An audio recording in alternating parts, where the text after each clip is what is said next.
The announcement did not come with dramatic music or fiery speeches. It arrived calmly, almost coldly, during a routine press briefing in Beijing.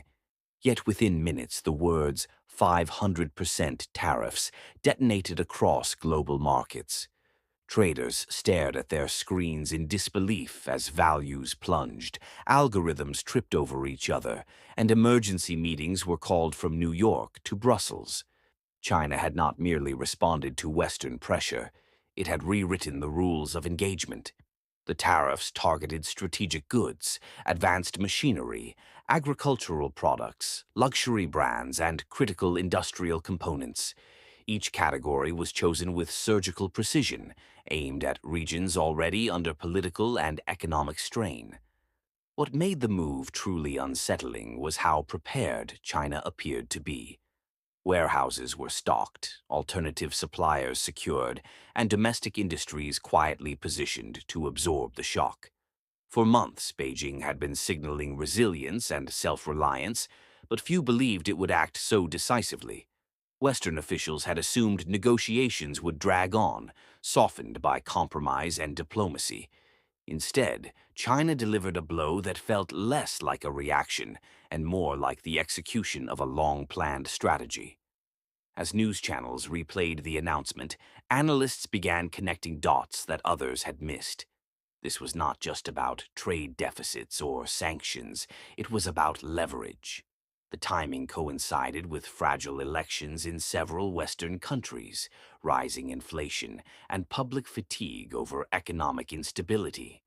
China seemed to understand that pressure applied at the right moment could fracture unity faster than any military threat. By the end of the day, one thing was clear.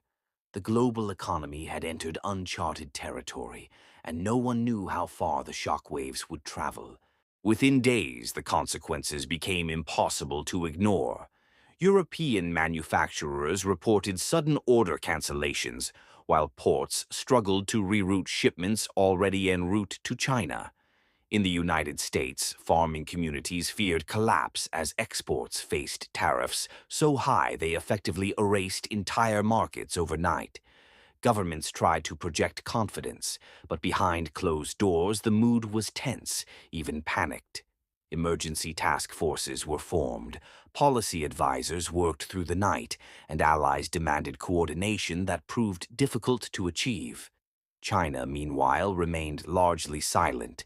State media offered only measured statements about economic sovereignty and fair response, refusing to engage in the emotional back and forth dominating Western headlines. This silence was strategic. Every hour without clarification amplified uncertainty, and uncertainty proved more damaging than the tariffs themselves. Companies delayed investments, consumers tightened spending, and financial institutions raised alarms about a potential global slowdown.